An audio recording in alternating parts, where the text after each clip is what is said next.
The world outside is vast, ancient, endlessly shifting, wrapped in the quiet transition of an early medieval autumn.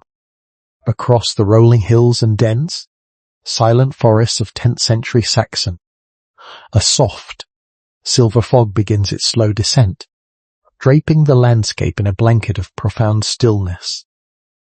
The leaves on the great, ancient oaks have begun their gradual turning, shifting from deep summer greens to shades of burnt amber, soft copper, and pale gold. A gentle, cool breeze moves through the valleys, carrying with it the crisp, earthy scent of damp soil, fallen acorns, and the distant, fading memory of the summer sun. In this quiet hour, as the daylight softens into a long, pale amber twilight, the hectic pacing of the world seems to pause, inviting a deep, restorative calm to settle over the earth. High above the valley floor, on a prominent hill shaped by time and weather, the heavy stone walls of the royal residence stand as a silent witness to the passing of generations. Within these thick, defensive walls, far removed from the turbulent politics and conflicts of the era, Queen Matilda sits by a high, arched window. The stonework around the frame is cool to the touch, smoothed by the hands of countless masons and weathered by the persistent north winds. Outside, the world is preparing for its winter sleep, and inside, the atmosphere is one of absolute serenity. The only sound is the rhythmic, gentle sigh of the wind through the stone courtyard below, a sound that has remained unchanged for centuries. Matilda looks out over her realm, not with the eyes of a conqueror looking at territory, but with the steady, nurturing gaze of a protector. Her thoughts do not dwell on the expansion of borders or the accumulation of wealth, but on the creation of something far more enduring. She visualizes spaces of absolute safety, sanctuaries built of solid stone and warm timber where the weary traveler, the displaced family, and the sick could find an oasis of unshakable peace. The world outside these walls can be harsh, unpredictable, and loud, but within the spaces she intends to create, time will slow down, and the heavy burdens of survival will be gently lifted from the shoulders of the vulnerable. The room where the Queen sits is illuminated by the soft, warm glow of a single, thick beeswax candle. Its flame burns steadily, casting long, gentle shadows across the heavy oak table where sheets of smooth parchment lie spread out. These are not documents of war or decrees of taxation. They are the initial, carefully considered sketches of floor plans for a grand abbey. Her fingers trace the lines drawn in dark, iron gall ink, moving over the outlines of spacious courtyards. Long, covered walkways designed for quiet contemplation, and wide, airy rooms meant specifically for healing. The scent of the drying ink blends naturally with the faint, sweet aroma of the beeswax, creating an atmosphere of deep focus and calm purpose. Every line on the parchment represents a promise of shelter. Matilda understands that true strength does not lie in the destruction of enemies, but in the preservation of life and dignity. As the twilight deepens into a rich, velvety evening, the first stars begin to appear through the mist, twinkling with a remote, comforting consistency.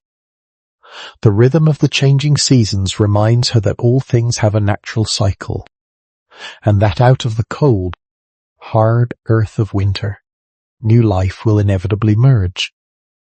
With a heart full of quiet determination, she prepares to turn her grand vision of compassion into solid, enduring stone, laying the foundation for an oasis of peace that will offer comfort to generations yet unborn. The night deepens over the Saxon landscape, wrapping the valleys in a profound, velvety darkness that softens the jagged edges of the world. From her quiet vantage point, Queen Matilda remains still, her gaze fixed upon the distant horizon where the dark silhouettes of the Harz Mountains meet the star-speckled sky. The air entering through the stone window has grown colder now, bearing the distinct, pure scent of high-altitude pine forests and night-cooled stone. Below her, the realm sleeps, a vast tapestry-scattered villages, small farms, and quiet hamlets all resting under the same protective blanket of evening. She listened to profound silence of the night, a silence that speaks of the deep, collective weariness of a society that has known too much transition and uncertainty.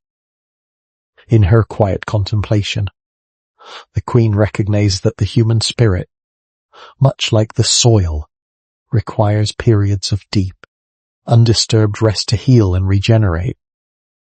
The constant movement of armies, the shifting of political alliances, and the daily struggle against the elements have left her people longing for a permanence that cannot be found in temporary shelters or fleeting victories. Her vision for the realm is one of structural solace, a network of spiritual and physical havens anchored so deeply in the earth that no earthly storm could shake them. She imagines a traveller walking along a lonely forest path, exhausted and chilled by the evening damp, seeing the distant, warm glow of an abbey window and knowing, with absolute certainty, that safety, warmth, and nourishment lie just ahead. This network of peace is not merely a grand political project, it is an extension of her deepest personal philosophy. Matilda believes that those who hold the highest positions of power are ultimately the stewards of the most vulnerable. Her thoughts move systematically across the geography of Saxony. Identify specific locations where these sanctuaries will be most effective, at crossroads, where travellers frequently lose their way, near rushing rivers where passage is difficult, and on quiet, fertile hillsides where medicine can be grown naturally. Each site is chosen not for its strategic military value, but for its potential to become a fountain of restoration and quiet grace. On the heavy oak table before her, the candle has burned lower, its molten pooling silently like a miniature, glowing lake. Matilda reaches out, her hand moving gently over the unrolled maps of her lands. Her touch is light, almost reverent, as if she can feel the pulse of the earth beneath the parchment. She notes the paths that pilgrims take, the remote routes of the woodcutters, and the valleys where the poorest families tend their small flocks of sheep. In her mind, she begins to overlay these maps with the blueprints of her intended foundations, transforming the landscape from a theatre of survival into a sanctuary of human dignity. The slow, steady ticking of a nearby water clock marks the passage of the night hours, its soft, rhythmic dripping a comforting reminder of time's unhurried march. With every drop that falls, Matilda's resolve grows stronger, settled in the knowledge that true legacy is measured by the suffering one alleviates. The cool stone beneath her hands, the steady warmth of the candle, and the deep, protective silence of the room all align to reinforce her purpose. As the constellations rode slowly across the heavens, guiding the world toward the eventual dawn, the Queen closes her eyes for a brief moment of internal stillness, fully prepared to bring her grand, comforting architecture of mercy into reality.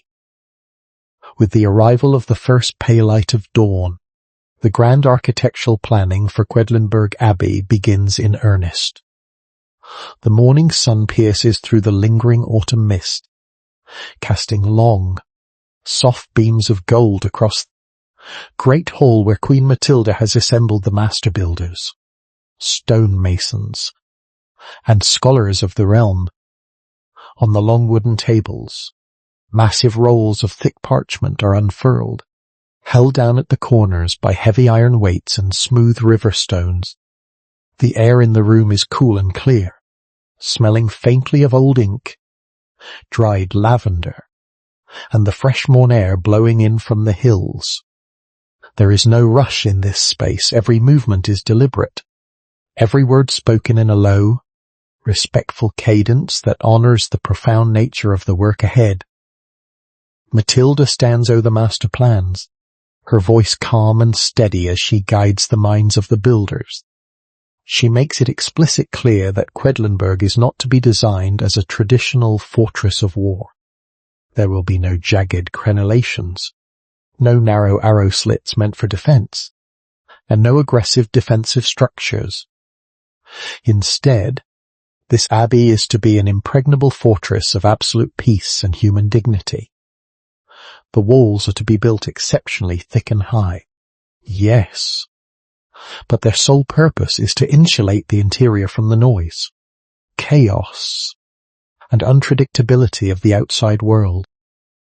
The entrance are be wide and welcoming, designed to frame the beautiful Saxon sky and invite the weary inside, signaling to all who approach that within these boundaries, hostility has no dominion.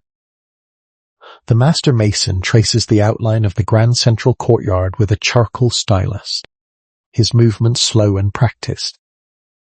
Matilda listened intently to soft scratch of the charcoal on parchment, visualizing the physical manifestation of these lines.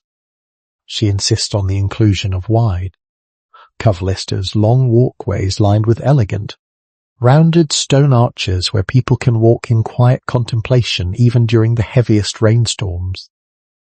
The sound of rain falling on the slate roofs and dripping into the central courtyard garden is envisioned not as an inconvenience, but as a soothing, natural melody designed to lull restless minds into a state of deep tranquility. Every dimension of the building is calculated to create a sense of harmony, balance, and unhurried space. As the morning progresses, the light shifts, illuminating the detail sketches of the abbey's inner chambers. Matilda pays close attention to the scale of the communal spaces, ensuring they are expansive enough to breathe, yet designed in a way that feels deep, comforting, and secure. The windows are positioned thoughtfully to capture the maximum amount of natural sunlight throughout the day, transforming the cold limestone interiors into warm, glowing halls of light. The Queen knows that architecture has the power to elevate the human spirit. She meticulously reviews every detail, from the height of the ceilings to the thickness of the oak doors, ensuring that every element contributes to a feeling of permanent shelter and unconditional safety. The discussions continue into the quiet afternoon, the steady, rhythmic murmuring of voices creating a comforting drone within the stone hall. Outside, the world go about its chaotic business, but inside this room, a timeless blueprint for mercy is being woven into existence. Matilda watches the dust motes dance slowly in the sunbeams, content in the knowledge that these plans are the first concrete steps toward a lasting sanctuary. Every stone specified, every arch designed, and every space allocated is a testament to her belief that compassion is the ultimate form of power. The channel is a storytelling platform created for entertainment, inspiration, education, and the promotion of relaxation and peaceful sleep. The realization of the grand plan begins with the slow, rhythmic gathering of raw materials from the surrounding Saxon landscape. Down in the valley quarries, where the earth reveals its deep, ancient layers, stonemasons work the quiet, unhurried precision. The sound of iron chisels striking the local limestone is a steady, musical cadence that echoes soft through the wooded hills, a patient rhythm that marks the beginning of a monument built to outlast centuries. Each block of pale, creamy stone is carefully split along its natural grain, ensuring its structural integrity before it is loaded on heavy wooden sledges lined with thick straw. Oxen, moving with immense power and unbothered slowness, haul the massive weights up the winding hill paths, their steady breathing creating small puffs of steam in the cool morning air. Simultaneously, deep within the royal forests, master woodsmen select the timbers that will form the spine of the sanctuary. They look for the oldest, strongest oaks trees that have stood for over a century, absorbing the rains and sunshine of generations. The felling of these great trees is done with utmost reverence and careful planning, ensuring they fall gently onto beds of branches to preserve the straightness of their grain. Once brought to the site, hewn using broadaxes, a process that leaves a beautifully textured, undulating surface on the dark wood. The scent of fresh pine resin and damp oak sawdust fills the construction area, blending with the earthy aroma of the newly turned soil to create a rich, comforting atmosphere of natural creation. At the summit of the hill, the excavation of the foundations begins, digging deep in the ancient bedrock of Quedlinburg. Matilda frequently visits the site, her long woolen mantle sweeping over the grass as she stands at the edge of the deep trenches. She watches the labourers mix the mortar, a slow and methodical process combining slaked lime, clean river sand, and pure water in large wooden troughs. The mixing must be thorough, ensuring that the paste is perfectly smooth and free of pockets, for this is the binding agent that will hold the piece of the sanctuary together for 1,000 years. The rhythmic scraping of the wooden shovels and the wet, heavy sound of the shifting mortar create a soothing, domestic backdrop to the monumental task. The laying of the very first foundation stones is a moment of deep, unspoken solemnity, as the sun reaches its highest point in the pale blue sky, casting a warm, gentle light over the open earth. The largest blocks are carefully lowered in the deep trenches. These stones are wide and flat, chosen specifically to distribute the immense weight of the future abbey evenly across the solid bedrock. Matilda stands close by, observing the masons as they use plumb lines and spirit levels to ensure absolute perfection. There is no rushing, no frantic shouting. Every adjustment is made with minute care, a millimetre at a time, until the stone rests in absolute harmony with the gravity of the earth. As the afternoon sun begins its slow descent, painting the underside of the clouds in soft hues of lavender and peach, the first layer of the foundation is fully secured. The deep trenches are partially backfilled with clean gravel, locking the great stones in their eternal resting places. The site begins to quiet down. The tools are wiped clean and put away, and the oxen are led back to their warm barns. Matilda remains for a quiet moment, looking down at the solid, hidden heart of the abbey. The foundations are invisible to the eye now, buried deep beneath the soil, but she knows that they're unshakable. Strength is what will allow the walls above to rise high, proud and completely secure against the vagaries of time. As the primary foundations set into the cooling earth, the builders turn their focus to a feat of engineering that defines the very soul of the sanctuary, the underfloor heating system, known as the hypocaust.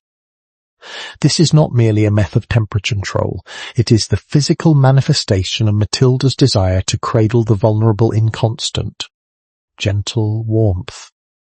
Deep beneath the floors of the main infirmary and the living quarters, a complex grid of tunnels and channels is meticulously carved in the subfloor masonry.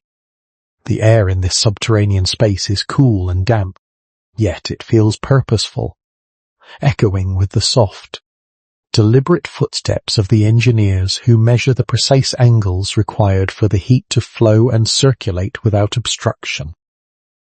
The design relies on a series of small, sturdy stone pillars, called piliers, which are arranged in a precise, repeating pattern across the foundation slab. These pillars are topped with large, thick tiles of baked clay, creating a hidden, hollow space between the ground and the floorboards above. Matilda spends hours in these partially finished chambers, her headlamp casting a warm, steady glow against the damp, grey limestone walls. She observes the masons as they ensure the pillars are perfectly level, for even the slightest imbalance could disrupt the steady draft of warm air. The scent here is of crushed stone and cool, subterranean earth, an environment of deep, quiet stability that feels disconnected from the frantic pace of the world above. At one end of the building, a dedicated furnace room is constructed, featuring a wide, arched mouth built of heat-resistant stone. From this central hearth, the fire will be kept burning day and night throughout the long, bitter months of winter. The heat generated by the logs is not vented out through a chimney immediately. Instead, it is funneled directly in the labyrinth of tunnels beneath the floor. As the air passes through these channels, the massive stone slabs above absorb the thermal energy, slowly releasing it upward in the rooms. Radiant warmth is subtle and pervasive, rise through the floorboards to create an environment where the chill of the outside world can never penetrate, providing a soft, consistent comfort to those lying in bed. Matilda pays close attention to the vents, which are skillfully integrated into the interior walls. These channels allow the smoke and exhaust to escape while trapping the clean, radiant heat within the floors. She can imagine the scene perfectly, the winter wind howling against the thick exterior walls, the snow piling up against the windowsills, and yet, inside, the floor remains warm, a steady, pulsing heart of life beneath the feet of the monks, nurses, and the infirm. The engineering is quiet, invisible, and profoundly effective, much like the compassion she wishes to instill in the Abbey's daily life. It is a system built not for status or beauty, but for the absolute alleviation of human suffering. The labour required to lay these tiles and build the pillars is immense, yet it moves with a calm, methodical rhythm that seems to honour the importance of the goal. Each tile is fit with care, the mortar smooth between them with a practiced, feather-light touch. As the sun begins to set outside, casting long, fading rays in the furnace chamber, the builders finish their work for the day, leaving the space silent and waiting. Matilda rests her hand against a fresh-laid pillar, feeling the coolness of the stone. She knows that soon, this stone will hold the heat of 100 fires, radiating a protective, nurturing warmth that will shield the weakest among them from the harsh reality of the frozen Saxon landscape, turning a house of stone into a true home of mercy. The following weeks bring a period of steady, harmonious growth as the stone courtyards of the Abbey begin to rise above the green landscape. The crisp morning air is filled with a sense of quiet purpose, the mist lifting slow from the fields to reveal the emerging silhouette of the sanctuary. Queen Matilda walks through the developing spaces, her steps slow and deliberate as she navigates the gravel paths and stone corridors.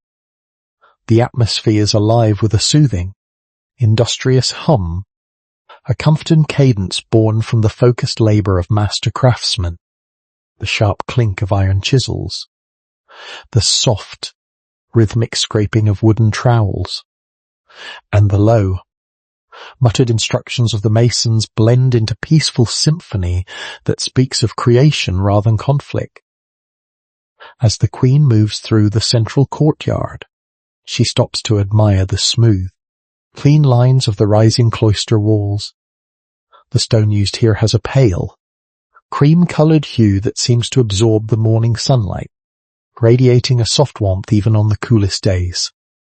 Matilda gently runs her palm along the rough, textured surface of a newly laid block, feeling the mineral grit and the solid coldness of the earth beneath her fingertips. She listened to the masons working nearby, their movements unhurried and rhythmic, like the steady swing of a pendulum. Each stone is adjusted with meticulous care, tapped gently into place until it aligns perfectly with the plumb line, ensuring that the structure will stand firm against the tests of time and weather. The layout of the courtyard is intentionally spacious, designed to enclose a large square of green grass and a central stone well. Matilda visualizes this space in the years to come, imagining it as a haven of complete tranquility, where the sick can sit in the sunshine, listening to the gentle splash of water and the rustle of leaves. The surround arcades, with their wide, rounded arches, are designed to create a soft play of light and shadow, offering a sheltered path for walking in quiet contemplation. Every angle, every proportion of the architecture is calculated to evoke a feeling of safety, a spatial harmony that quietly reassures the human spirit that it is welcome, protected, and deeply cared for. As she continues her walk, the sun climbs higher in the pale sky, casting long, sharp shadows across the dirt floors of the unfinished rooms. Matilda watches the labourers as they carefully hoist a massive oak lintel into place over a doorway, their coordinates silent and smooth. There is a deep, mutual respect between the Queen and the builders. They understand that they are not just erecting walls of stone, but build a monument to human kindness. The air is clean, smelling of fresh mortar, crushed lime, and the earthy dampness of the surrounding woods, an olfactory reminder of the natural elements being woven together to create this grand refuge. The day moved forward with a comforting, unhurried regularity, the shadows shifting slowly across the courtyard as afternoon approaches. Matilda finds a quiet spot near the rising chapel wall, sitting on a smooth timber beam to observe the progress. The steady rhythm of the work acts as a soothing balm, reinforcing her belief that peace is built brick by brick, with patience, devotion, and a clear vision. As the tools continue their gentle, repetitive song, she rests in the certainty that this place will fulfill its sacred purpose. All stories presented on this channel are global historical tales, gently curated and narrated based on themes such as the rise and fall of nations, human cultures, and extraordinary journeys through time. The architectural heart of Matilda's mission manifests fully in the deliberate layout of the great infirmary halls. Under the defensive fortifications of the era, which often featured dark, narrow rooms designed to withstand sieges, these healing halls are mapped out with expansive width and soaring ceilings. Matilda sits with the headmaster builder upon a pile of cured oak beams, watching the sun track its natural arc across the southern sky. She insists that the long axis of the infirmary must align perfectly with the trajectory of the sun, positioning the great stone, arched windows to catch the very first pale, healing rays of the morning and hold on the warm, golden light of the late afternoon. This careful orientation ensures that no corner of the hall remains permanently touched by cold shadow. Inside the emerging structure, the light filters through the open timber roof frame, casting a complex, beautiful lat of shadows upon the smooth limestone floor. The space is vast, yet it feels intensely intimate and secure. The walls are constructed from double-layered ashlar masonry, the gap between filled with a dense mixture of mortar and gravel to provide absolute insulation against the howling exterior winds. Matilda walks the length of the hall, her soft leather slippers clicking gently on the stone. She marks out the exact spacing for the wooden bed frames, ensuring each occupant will have ample room, a clear view of the tall windows, and a dedicated share of the radiant warmth rising silently from the hypocaust system built below. The air in the hall carries the clean, alkaline scent of curing lime and wet mortar, mixed with the crisp autumn breeze that flows freely through the unglazed window frames. There is a prophylactical philosophy at work here. Matilda knows that a person's surroundings are deeply intertwined with their physical recovery. By creating a room that breathes, a room that invites the sky inside while keeping the elements at bay, she provides a psychological refuge as much as a physical one. She spends the quiet midday hours inspecting the stonework around the window arches, ensuring the surface are smooth-dressed so that dust cannot settle, maintaining a standard of cleanliness that is rare for the 10th century. As the afternoon light deepens, turning from bright lemon yellow to a rich, soothing amber, the true brilliance of the hall's design becomes visible. The sunlight stretched far across the floor, reaching almost to the opposite wall, bathing the entire interior in a blanket of natural, calming light.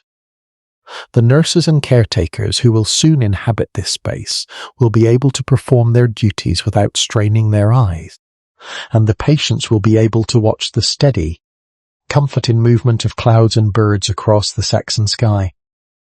This connection to the natural world is a vital thread in Matilda's tapestry of care, a reminder to the suffering that they are still part of a living, renewing world. The builders continue their work on the upper masonry levels, their movements slow and measured as they lift the final capstones of the window arches into place. The sound of their wooden mallets hitting iron wedges is muffled by the vastness of the space, creating a rhythmic, sleepy pulse that feels entirely in harmony with the building's purpose. Matilda stands at the far end of the hall, looking back through the long vista of stone and light, satisfied that the architecture perfect reflects her internal vision of mercy. She watches the shadows lengthen and amber light fade in twilight, leaving the great infirmary hall wrapped in a blanket of majestic, protective stillness. With the primary structures of stone firmly rooted in the Saxon earth, Queen Matilda turns her attention to the open ground surrounding the abbey walls, where the great monastic gardens are to be established. The morning air is crisp, carrying a thin layer of frost that glistens like crushed diamonds upon the wild grass.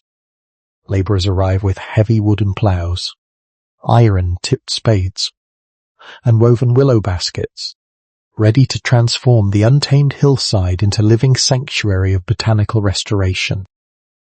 The work begins with the slow, methodical tilling of the soil, clearing away the stubborn stones, deep-set roots, and tangled burrs that have accumulated over decades of neglect. The sound of metal slicing through the earth and the low, encouraging murmurs of the workers create a steady, grounded rhythm that feels entirely at one with the changing season. Matilda stands at the edge of the plot, watching the dark, rich loam turn over in long, even ribbons on the plough. The earth here is fertile and deep, holding a sweet, mineral fragrance that speaks of hidden vitality and potential life. She understands that a true place of healing must address the needs of the body through the natural remedies provided by the soil. As the layers of earth are turned and aerated, the queen bends down, picking up a handful of the damp, dark soil and allowing it to sift slow through her fingers. It is warm beneath the surface, insulated from the morning chill, a testament to the enduring life that waits patiently within the ground, needing only care, order, and time to flourish. The lay of the garden is mapped out with geometric precision, dividing the expansive field into series of square and rectangular beds separated by wide, flat gravel pathways. These paths are designed to be wide enough for two people to walk abreast, allowing a nurse to support a weak or elder patient as they breathe in the fresh, aromatic air. The bed stems are framed with low borders of woven hazel branches, which hold the soil in place and protect the delicate roots from erosion during the heavy rains of spring. Every aspect of the design is structured to invite slow, unhurried movement, providing a peaceful outdoor space where the mind can rest while the eyes take in the order and beauty of nature. As the sun rises higher in the pale sky, warming the backs of the workers, the process of enriching the soil begins. Large wagons filled with cured compost, aged leaves, and river silt are brought to the garden edges. The labourers spread this dark, nutrient-rich mixture evenly across the tilled beds, raking it in the loam with steady, deliberate strokes. The scent of the enriched earth is potent and clean, a sensory reminder of the cycles of decay and renewal that govern all living things. Matilda observes the progress with a sense of deep satisfaction, that the foundation being laid in the soil is just as critical as the foundations of limestone holding up the great infirmary walls. By the time the afternoon shadows begin to stretch across the field, the vast plot has been completely transformed from a kayak thicket into an orderly, waiting canvas of dark earth. The heavy tools are gathered and wiped clean of dirt, their metal surfaces gleaming softly in the fading light. The birds of the valley descend upon the newly turned rows, searching for seeds in the quiet dusk. Matilda remains by the garden gate, looking out over the silent, dark beds that are now fully prepared to receive the first seeds. The earth is resting, open to the sky and perfect still, holding with its quiet depths the promise of a lush, fragrant oasis that will soon bring comfort and health to the weary and the forgotten. The air hangs heavy with the arrival of a gentle, grey afternoon, signalling the perfect moment to plant the very first seeds in the newly tilled earth.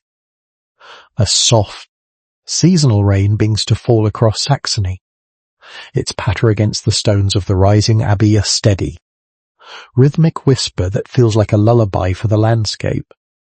Queen Matilda, wrapped in a practical, unadorned wool cloak, stands amidst the rectangular garden beds along the abbey's herbalist. In her hands, she carries small, shallow earthenware bowls filled with the precious, dark seeds of lavender, rosemary, and thyme. The rain does not deter them. It is welcomed as a natural blessing that will awaken the dormant life held within the tiny hulls, pressing them gently into their new home. With slow, deliberate movements, the queen bends down to the dark, fragrant soil. She uses a small wooden dibber to press shallow indents into the earth, creating precise lines where the herbs will grow.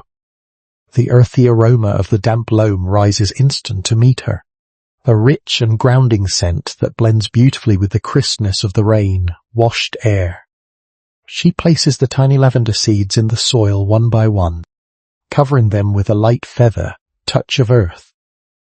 These plants, once grown, will fill the courtyard with deep purple hues and a sweet, clean fragrance known to quiet the most restless spirits and bring deep, undisturbed sleep to those lying in the adjacent infirmary. Next, they move to the beds designated for rosemary and thyme, hardy plants whose aromatic oils hold the power to clear the breath and warm the blood. The herbalist works alongs the queen, their movements synchronized and unhurried, matching the steady pace of the falling rain. As they work their way down the long rows, the rain grows slightly warmer, creating a gentle mist that softens the outlines of the stone walls in the background. The small droplets cling to Matilda's hair and the wool of her cloak, but her focus remains entirely on the earth.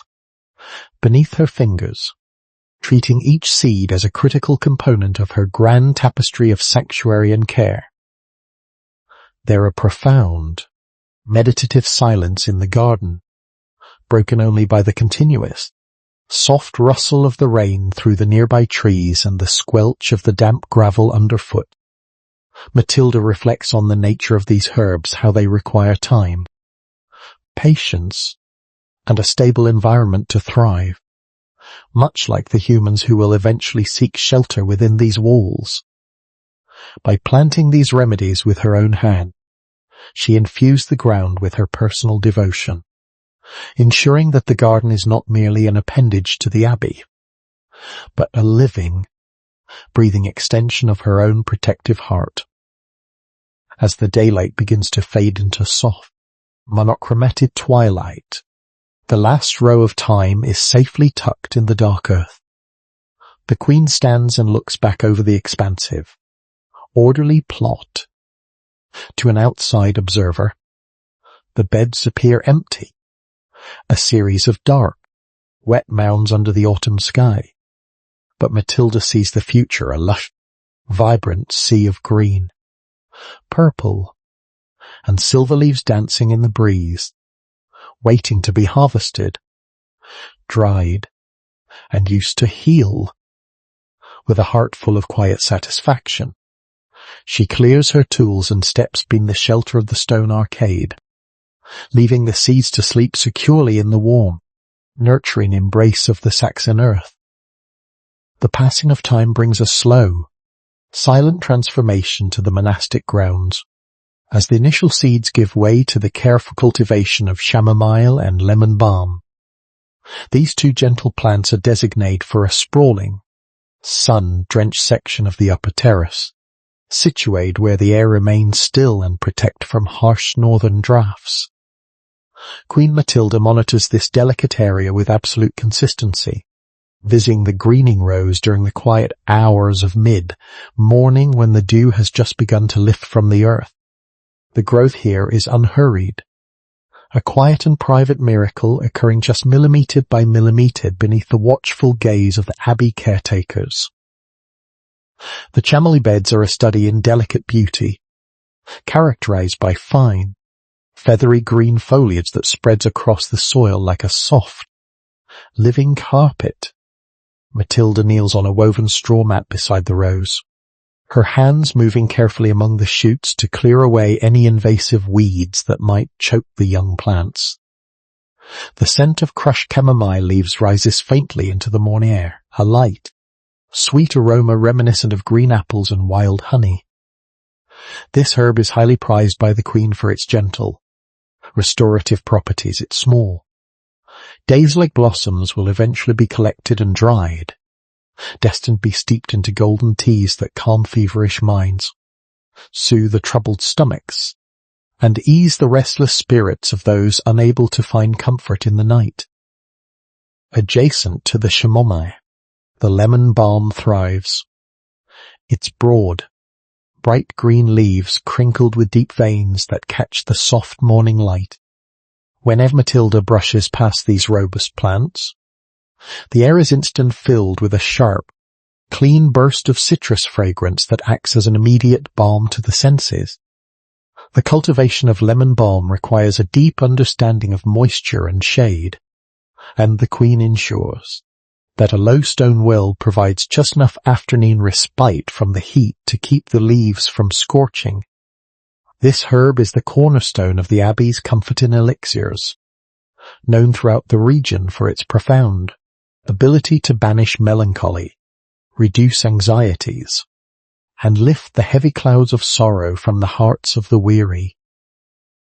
The daily routine in this part of the garden is slow and meditative, centered entirely around the preservation of life.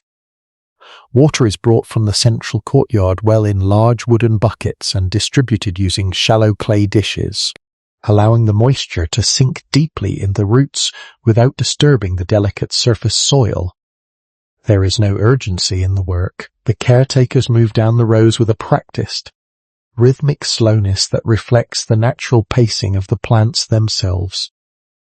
Matilda watched the steady progression with a sense of deep internal alignment, recognizing that the true healing, offered by these sanctuaries is born from this exact combination of order, patience, and gentle attention.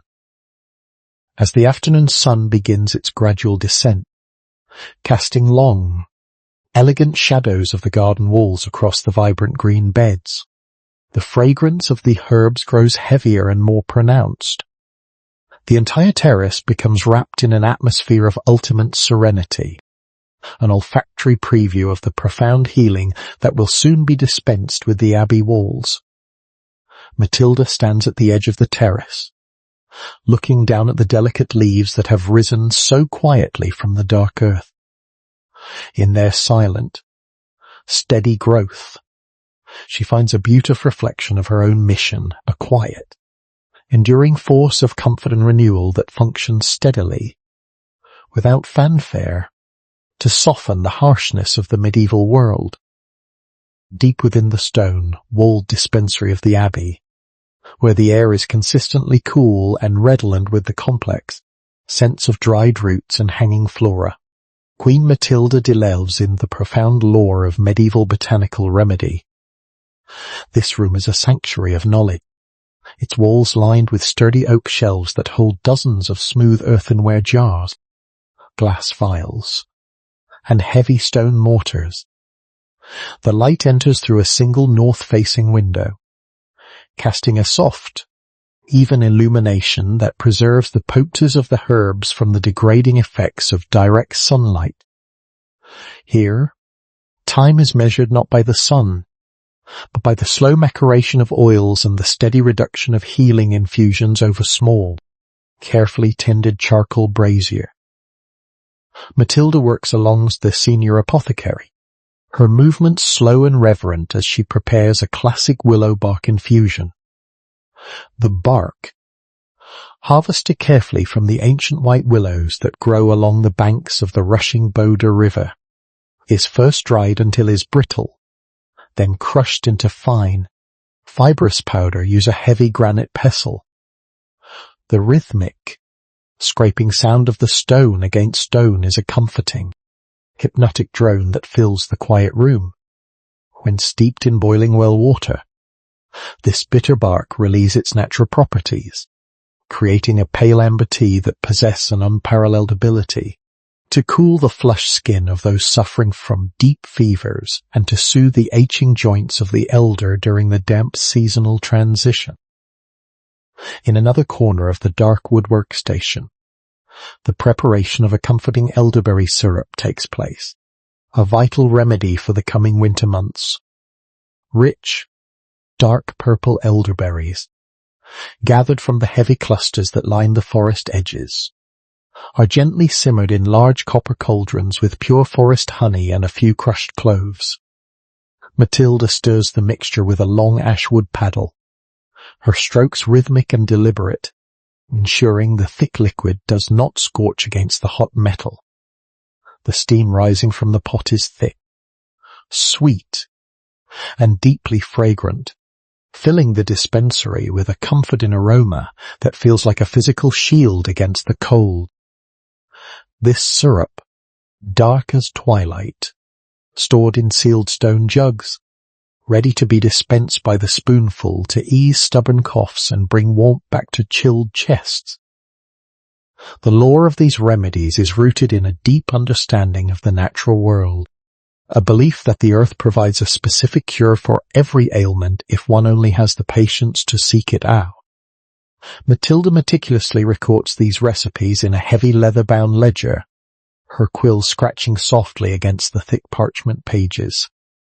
She details the exact timing of the harvest, such as gathering roots when the moon is waning and the plant's energy has returned to the soil, and the precise proportions required for safety and effectiveness. Each entry is a testament to her systemic approach to mercy, ensuring that this vital medical knowledge will be preserved for the sisters who will carry on her work long after she has passed. As the evening settles over the abbey, the charcoal fires in the braziers burn down to a soft, orange glow, casting long, peaceful shadows across the rows of earthenware jars. The infusions are left to strain through clean linen cloths, dropping with a rhythmic, musical tick in the waiting glass carafes below. Matilda wipes down the wooden workspace with a cloth dampened with lavender water, leaving the room pristine and organized. Standing in the quiet dusk of the dispensary, surrounded by the quiet potency of the earth's remedies, she feels a profound sense of security, knowing that these jars of dried leaves and sweet syrups hold the quiet power to banish pain and restore peace to the suffering souls in her care. Parallel to the space of healing, the construction of the massive monastery kitchens begins, establishing the vital source of nourishment for the entire sanctuary. This expansive structure is designed with thick, retaining stone walls and a soaring vaulted ceiling, featuring multiple high vents to allow steam and smoke to escape gracefully in the sky. At the center of the room stand two monumental hearths, built from heavy river stones and reinforced with iron braces. Within these massive fireplaces, large copper cauldrons capable of holding enough sustenance for hundreds of weary souls are hung from thick, adjustable iron cranes. The environment here is one of comforting, industrious warmth, a place where the simple act of preparing food is elevated to a sacred duty of hospitality. Even before the final roof timbers are completely secured, the hearths are lit to season the stone, filling the air with the deep, reassuring scent of burning beechwood and dried birch. Queen Matilda oversees the initial arrangements within the space, watching as the kitchen masters tend to the great pots. These cauldrons simmer gently throughout the day, filled with nourishing, fragrant broths made from root vegetables, cracked barley, and wild herbs harvested from the abbey gardens. The sound of the bubbling liquid is a steady, soothing whisper that joins the crackle of the logs, creating a domestic symphony that promises comfort and restoration to anyone who enters the abbey grounds. The rhythm of the kitchen is inherently slow and methodical, governed by the long hours required to break down grains and extract the essence of the vegetables. Labourers move with deliberate steps across the flagstone floor, chopping thick leeks, parsnips, and carrots on massive blocks of cured maple wood.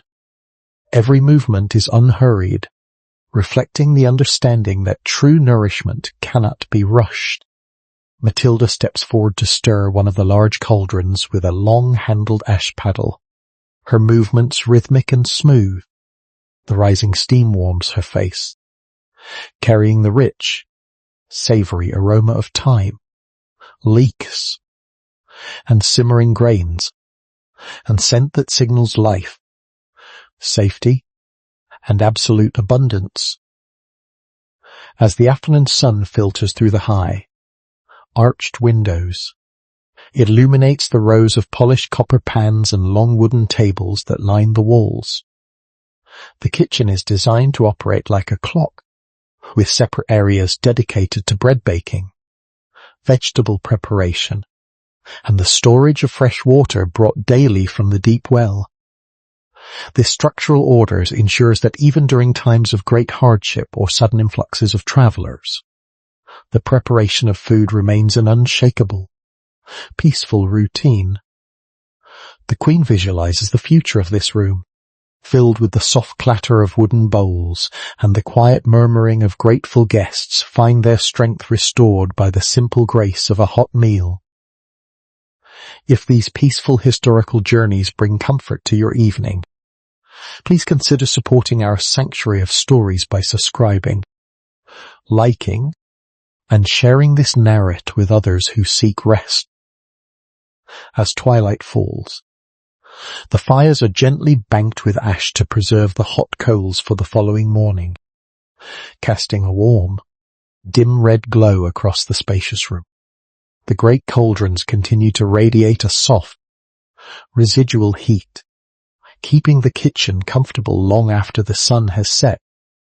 Matilda rests her hand against the cool stone of the outer hearth, feeling the subtle vibration of the dying fire. She knows that this room will serve as the engine of life for the sanctuary, turning the raw gifts of the earth in the warm, life-giving broths that will sustain the broken, heal the sick, and welcome the forgotten into a haven of unconditional care. As the autumn chill turns sharper, hinting at the frost that will soon lock the Saxon earth in a long winter's sleep, Queen Matilda personally inspects the great stone storehouses of the abbey. These structures are built partially underground, designed to take advantage of the earth's natural, constant temperature to preserve the bounty of the harvest. The air inside is cool, dry, and thick with the comforting, complex aroma of survival, a blend of earthy dried root, the sweet musk of stored apples, and the clean, dusty scent of harvested grain. Matilda moves slow through the dim, spacious vaulted rooms, a small oil lamp in her hand casting a steady, warm amber glow across the orderly rows of provisions. With a methodical and patient attention to detail, the Queen oversees the organization of the winter reserves. She watches as the lay brothers stack large woven sacks of rye, spelt, and barley onto raised wooden platforms, which keep the grain safe from any dampness that might seep through the stone floor. Matilda reaches into an open sack, allowing the smooth, golden grains of barley to slide slowly through her fingers, assessing their dry quality with a practiced eye. In these rooms, peace is measured in abundance and preparation. She ensures that the storage is vast enough to feed not just the permanent residents of the abbey, but any wandering soul or destitute family that might knock on the gates during the frozen months ahead. Further along the dark stone corridors, the shelves are lined with thousands of dried fruits and preserved roots, arranged with geometric precision. Strings of pungent garlic and wild onions hang from the heavy oak rafters above, their paper, thin skin rustling softly in the gent draught. Matilda checks the large earthenware jars filled with dried plums, honeyed pears, and wild berries gathered during the peak of summer. Each jar is securely sealed with beeswax-coated linen, a meticulous barrier against time and decay. The sheer volume of the stores creates a deep sense of psychological security, a tangible proof that within this oasis, the harshness of winter has been anticipated and rendered powerless. The Queen's personal involvement in this mundane task highlights her philosophy of practical compassion. She knows that a warm blanket and a spiritual blessing must be accompanied by the physical reality of sustenance. She notes down the counts of winter squash, the barrels of salted river fish, and the crates of dried medicinal roots in her ledger, her quill making a soft, rhythmic scratching sound that echoes in the quiet vault. There is no haste in her bookkeeping. Each item is recorded with a deep respect for the labor that produced it and the human life it will eventually sustain. As she completes her inspection and prepares to ascend back to the surface, Matilda stands for a moment at the threshold of the deepest storeroom, looking back at the dark, silent shapes of the provisions. The lamplight flickers gently, reflecting off the smooth surfaces of the storage jars like distant stars in a dark sky. The space is profound quiet, fully insulated from the winds howling across the hills above. Satisfied that her houses of stone are perfectly prepared to withstand the coming freeze, she extinguishes her lamp, leaving the storehouses wrapped in a blanket of dark, absolute security, ready to fulfill their quiet promise of life. The true purpose of Matilda's creation is realized on a grey, mist-laden afternoon when the heavy oak gates of the abbey swing open to welcome the first weary, displaced travellers. Emerging from the deep, shadow-filled paths of the Saxon forest, a small group of pilgrims and wandering families approaches the stone threshold. Their clothes are worn thin by travel, stained with the dark mud of the lowlands. and their faces bear the unmistakable lines of exhaustion from a world that offers little room for the vulnerable. As they step through the wide, welcome archway of the main gate, the frantic, unpredictable noise of the outside world seems to evaporate instantly, replaced by the profound, protective stillness of the limestone courtyard. The reception of these travellers is handled with a slow, dignified grace that contains no judgment or hesitation. Attendant sisters and brothers move forward with calm steps, their long wool robes rustling softly against the smooth gravel of the path. There is no interrogation, no demand for coin or status. The mere presence of a tired soul at the gate is the only credential required for entry. The guests are gently guided out of the damp afternoon breeze and into the spacious transition halls, where the thick stone walls offer an immediate, tactile sense of security.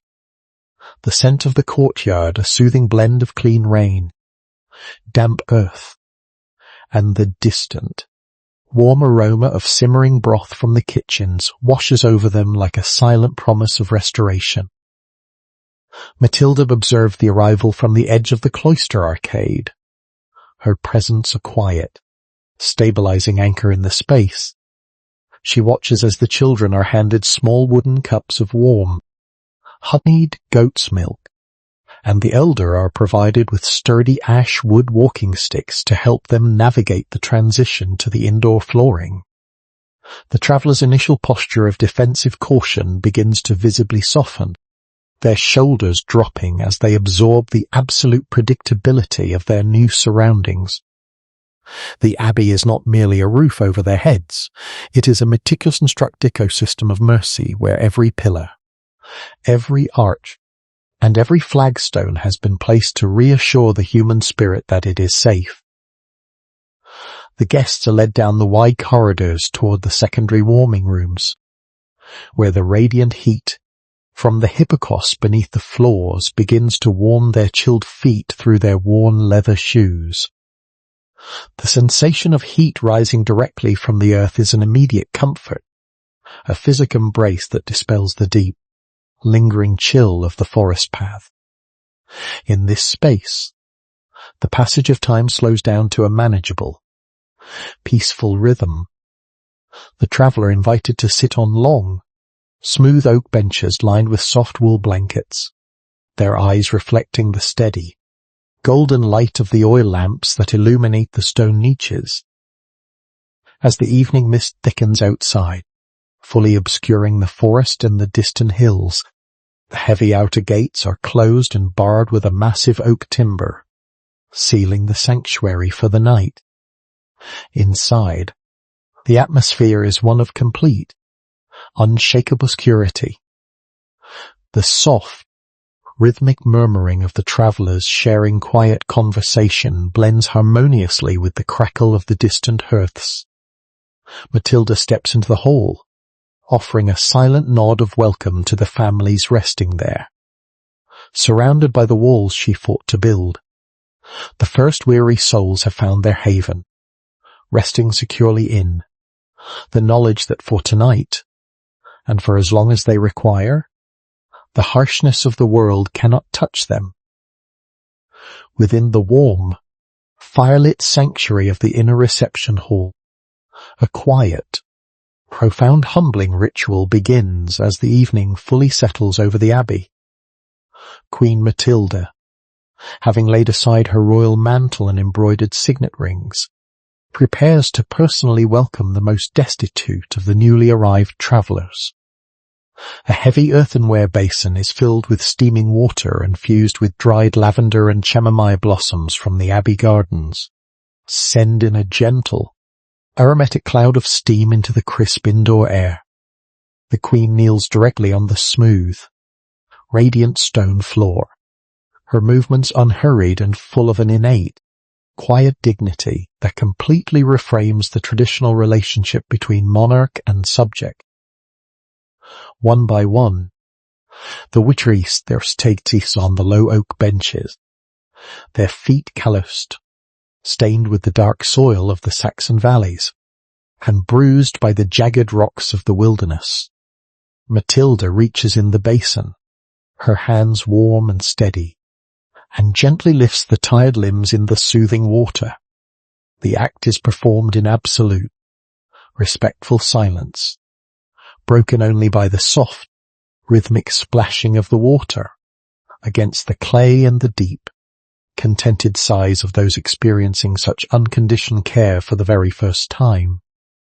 She cleanses away the grime of the road with a fine linen cloth, her touch light yet firm, deliberate in its intent to restore not just physical comfort, but a sense of profound human worth to the forgotten. The scene is illuminated by the rich, amber glow of the surrounding oil lamps, which cast long, protective shadows across the thick limestone pillars. To the onlookers, the sight of a reigning queen kneeling before a nameless vagabond is a powerful manifestation of her ultimate philosophy that true power is validated only by the depth of its compassion.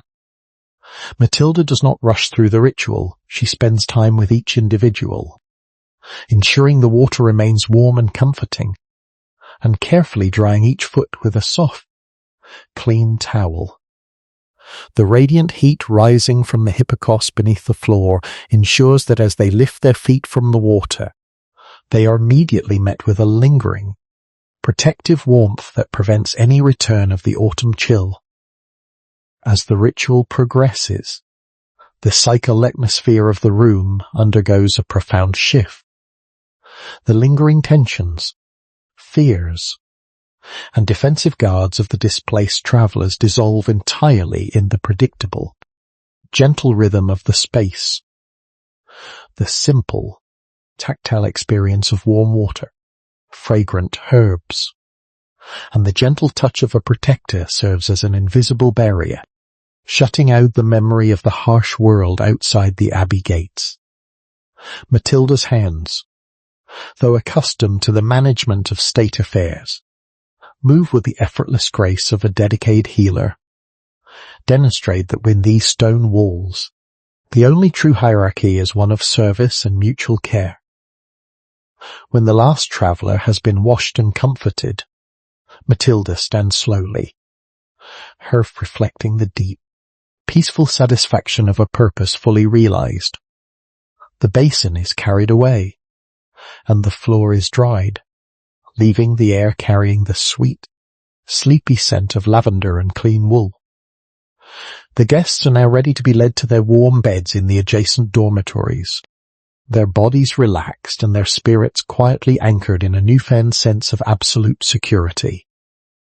The Queen looks around the silent, amber-lit hall, knowing that this simple act of humility has done more to fortify the peace of her realm than any army ever could, leaving the sanctuary wrapped in a blanket of timeless, restorative grace. The setting sun cast long, amber shadows across the stone corridors, blanketing the entire sanctuary in an atmosphere of deep, unshakable stillness. Outside, the great fiery orb sinks below the line of the Saxon hills, painting the wide canvas of the evening sky in graduate hues of plum, soft violet, and deep charcoal. Within the abbey, the fading light catches the textures of the limestone walls, turning the pale stone into blocks of warm, glowing gold before the shadows slowly reclaim them. The wide cloisters and covered walkways become channels of quietude, where the cool evening air begins to pool, bringing with it the peaceful, resting energy of the natural world as it transitions into night. As the darkness deepens, the architectural details of the corridors soften and blur. The high, rounded arches that frame the central courtyard garden now stand as silent, dark sentinels guarding the inner peace of the foundation. There is no movement along the gravel paths. The birds have tucked them in the ivy clinging to the stone masonry, and the wind has died down to a faint, occasional whisper through the high rafters. The flagstones beneath the long walkways, having absorbed the gentle heat of the autumn sun throughout the day, radiate a faint, residual warmth that counters the creeping chill of the night air, providing a subtle, tenuous comfort to any who walk these paths. At regular intervals along the corridors, deep stone niches hold small, floating oil lamps. A lay sister moves through walkways with a long taper, her steps entirely silent as she coaxes the small wicks into life. One by one, the tiny flames bloom into existence, casting a soft, golden aura against the dressed limestone. These small pools of light do not pierce the darkness aggressively, rather. They coexist with the shadows, providing a gentle, predictable guidance through the long vistas of the building. The scent of the burning olive oil blends harmoniously with the lingering aroma of dried lavender and the clean, earthy smell of the stone, creating a sensory environment that is deeply grounding. Matilda stands at the intersection of the main gallery, looking down the long, tapering perspective of the eastern corridor. The repetition of the pillars, disappearing in the dim distance, creates a profound sense of structural order and permanence. In this space, the chaotic passage of time feels entirely suspended, replaced by a rhythmic, architectural stability that reassures the spirit. The Queen watches a single moth flutter lazily around one of the oil lamps, its wings casting a soft, dancing shadow against the wall. The simple, unhurried beauty of the moment reflects the core purpose of her work, to create a space where life can simply exist, free from the weight of fear and survival. By the time the last vestige of twilight has vanished from the western sky, the entire abbey is completely wrapped in a blanket of silent security. The great oak doors leading to the individual dormitories have been closed, sealing the warmth inside. The long corridors remain open to the night, a beautiful labyrinth of stone and soft golden light that stands firm against the vast, dark wilderness outside. Matilda takes a final, slow breath of the cool, fragrant air before stepping inside, leaving the walkways to sleep under the quiet watch of the stars, a timeless monument to peace and absolute sanctuary. With the foundations of Quedlinburg firmly established as a living testament to mercy, Queen Matilda seeks to expand her grand vision of safety and comfort deeper in the heart of the German realm, leading to the establishment of Nordhausen Abbey. This new sanctuary is positioned within a gentle, fertile valley bordered by ancient beech forests, a location chosen specifically for its natural serenity and accessibility to travelers journeying through the central lands. The morning sun rises over the construction site, its pale golden light cutting through the low river mist to reveal the emerging outline of a second great fortress of peace. Here, the architectural lessons of the past are applied with refined precision, creating an environment that feels immediately protective, permanent, and deeply welcoming. The initial layout of Nordhausen follows the same philosophical principles that guided her first creations. Matilda sits upon a high stone outcrop overlooking the valley floor, watching the master builds lay out the ground lines with long linen cords and heavy wooden stakes. The geometry of the new abbey is spacious and balanced, featuring an expansive central courtyard that will serve as the core of the community. The Queen insists that the main gates must face the Western Highway, ensuring that any traveller coming round the bend of the hill will immediately catch sight of the broad stone archway, offering a silent and unmistakable invitation to step out of the wilderness and into an oasis of unshakable security. The air in the valley is clean and quiet, carrying the soft, earthy scent of crushed limestone, fresh mortar, and the crisp autumn foliage from the surround hills. Unlike a military stronghold, which dominates the landscape aggressively, Nordhausen is designed to blend harmoniously with the natural contours of the valley floor, appearing as if it grew naturally from the bedrock itself. Matilda watched the labourers move with a steady, unhurried rhythm, their collective movements creating a comforting drone of human industry.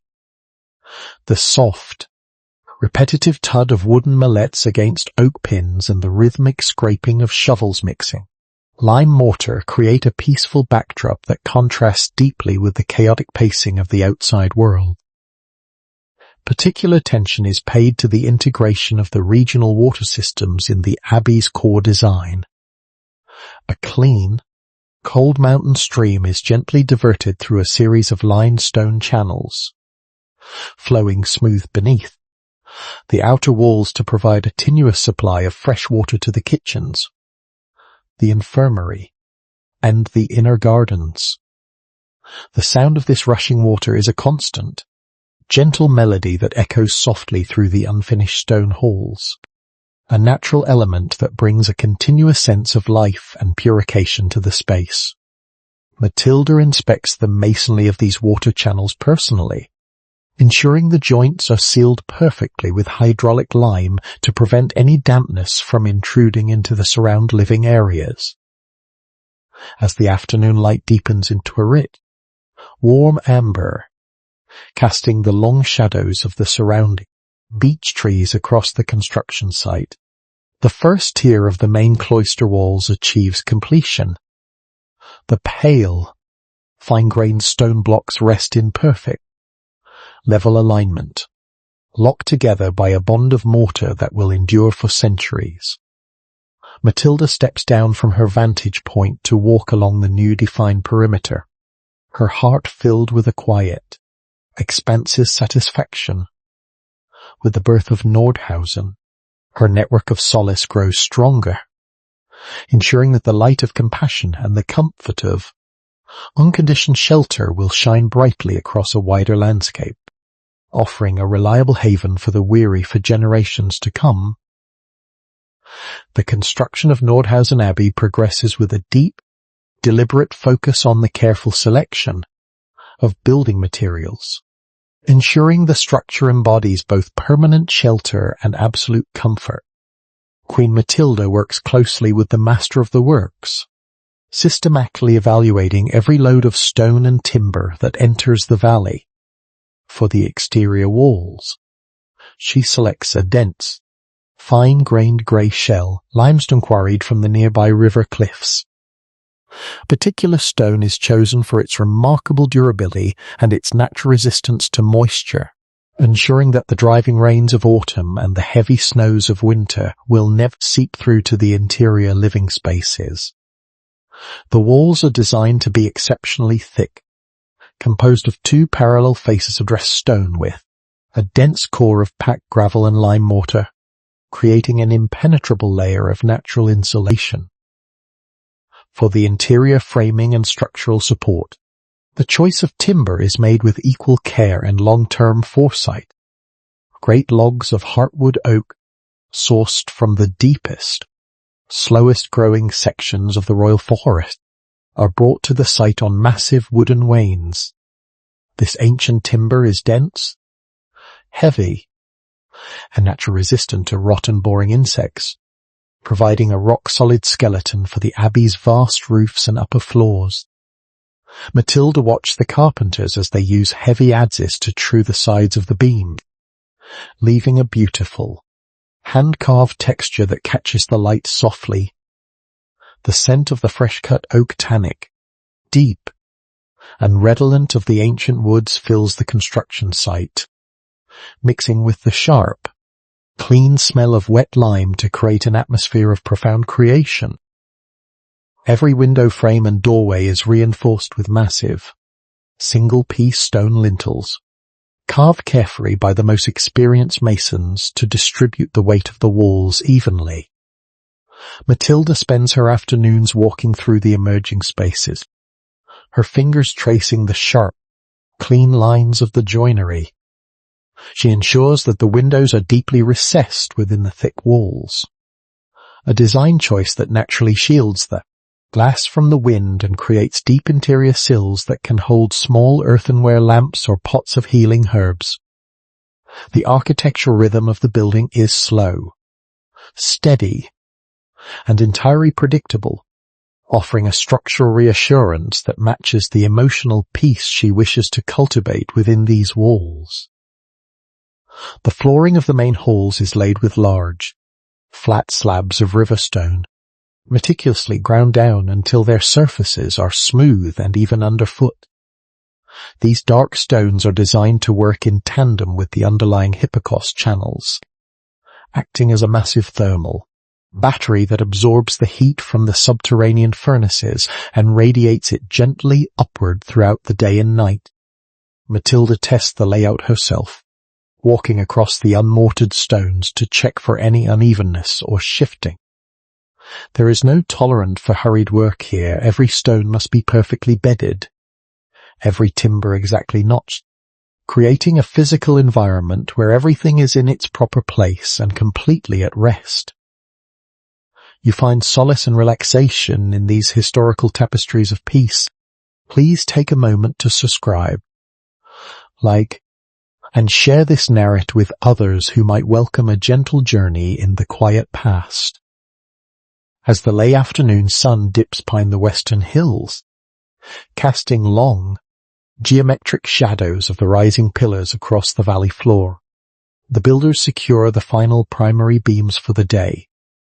The heavy iron chains and leather ropes are coiled neatly beside the wooden cranes, and the site transitions into a state of deep evening calm. Matilda stands beneath the skeleton of the great hall, looking up at the massive oak timbers intersecting against the darkening sky. The structure is raw and unfinished, yet it already possesses an undeniable air of permanent security, a physical fortress of compassion built from the finest elements of the earth to stand as a timeless refuge for all who seek its quiet embrace. In the heart of Nordhausen Abbey, safe from the damp valley air and the noise of the external world, Queen Matilda oversees the layout and design of the monastery scriptorium. This room is conceived as a sanctuary of knowledge, a quiet chamber specifically designed for the preservation of historical texts, holy scriptures, and vital medical wisdom. Positioned on the upper level of the eastern wing, the scriptorium features a long row of high, arched windows that look out over the peaceful inner courtyard. This deliberate positioning ensures that the room receives the maximum amount of steady, indirect natural light throughout the day, allowing the scribes to work without straining their eyes under flickering shadows of artificial illumination. The interior of the scriptorium is characterized by its clean lines and absolute lack of distraction. Long, known as scriptoria, are arranged in parallel rows along the window-lined wall, each positioned at a precise angle to catch the incoming light perfectly. Matilda walks through the room before its occupancy, checking the height of the custom carved wooden stools and the smoothness of the desktops. The air inside is still and warm, smelling faintly of clean timber, linseed oil, and the dry, mineral scent of the freshly lime-washed walls. There is an undeniable aura of intellectual reverence in this space, a quiet architecture designed to foster a state of deep, undisturbed focus and long-term preservation. At the far end of the long room, a large brick fireplace is constructed, its hearth raised slight off the floor to prevent any stray sparks from reaching the precious materials. This fire is kept low and steady, its primary purpose being to regulate the room's humidity and protect the delicate parchment and vellum sheets from absorbing moisture from the valley mist. Matilda stands by the fireplace, watching the gentle, orange flames lick the split beechwood logs. The soft crackle of the wood is the only sound that breaks the profound silence of the room, a rhythmic and comforting noise that enhances the overall atmosphere of academic peace and security. Each workstation is meticulously equipped with the necessary tools of the scribe's craft, small stone inkwells embedded into the desktops, to prevent spilling, fine linen cloths for wiping excess ink, and small iron knives used for scraping the parchment clean of minor errors. Matilda inspects these arrangements with a maternal care, understanding that the work done here is a crucial pillar of her kingdom's longevity. By collecting and copying the medical remedies of ancient scholars along the histories of her people, she ensures that the knowledge of healing and the lessons of the past will never be lost to the chaotic tides of time. As the sun begins its slow descent, the natural light in the scriptorium softens into deep, amber glow. A lay brother moves quietly down the aisles, placing a single thick beeswax candle on the corner of each desk, their small flames blooming to life one by one. The transition from daylight to candlelight is smooth and unhurried, casting long, peaceful shadows across the smooth wooden floor. Matilda steps back to the doorway, looking out over the silent, waiting desks illuminated by the warm, steady light. In this room, she has created a fortress for the mind, a quiet space where the wisdom of humanity can rest securely, preserved syllable by syllable for the generations yet to come. The scriptorium transitions into a space of living history as the silent scribes take their places, bringing with them a collection of exquisite, tactile details. The atmosphere within the long room is dense with a quiet, focused energy, where the passing of time is measured only by the steady progress of text across the page. Queen Matilda sits quietly at a small side table, observing the artisans of the written word. Before each scribe lies a sheet of fine vellum, made from carefully prepared calf skin that has been stretched, scraped, and rubbed with pumice stone until its surface is as smooth as ivory and soft as silk. The natural, pale cream color of the pages reflects the warm candlelight, creating a gentle, glare-free background that is deeply soothing to the eyes. As the scribes begin their work, the room is filled with a unique, comforting auditory rhythm, the delicate, rhythmic scratch of goose quills moving across the taut vellum surfaces. Each quill, harvested from the strong wing feathers of the abbey's flock, has been expertly cured in hot sand and carved with a precise, split nib by the master of the scriptorium. The sound of these pens is like a steady, tiny whisper, a continuous, soft friction that mimics the sound of a gentle autumn breeze rustling through dry grass. Matilda listened to this collective cadence. Find it more reassuring than the grandest court music, for it is the sound of human intellect weaving a tapestry of permanent memory. The air in the scriptorium carries a rich, evocative scent, dominated by the unique aroma of the ink itself. This ire ink is prepared in small, earthenware pots, made by boiling crushed oak galls with iron sulfate and pure well water, then thickening the liquid with the translucent tears of gum arabic. The resulting fluid is deep, dark, and slight sweet, with a distinct, metallic undertone that smells of the earth and the deep forest.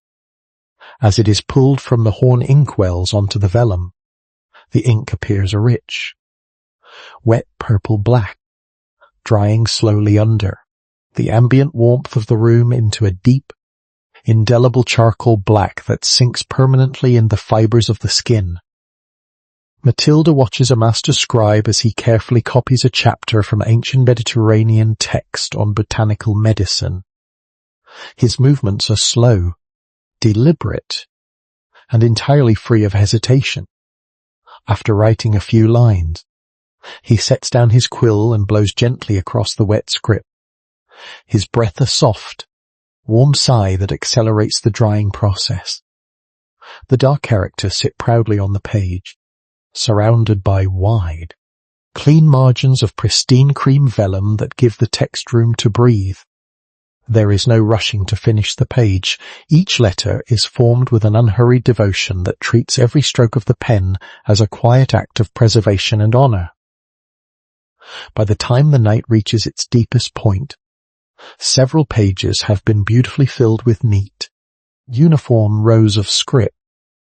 The scribes systematically wipe their quills clean with small squares of wool, closing their inkwells with tight timber plugs to prevent the fluid from skimming over.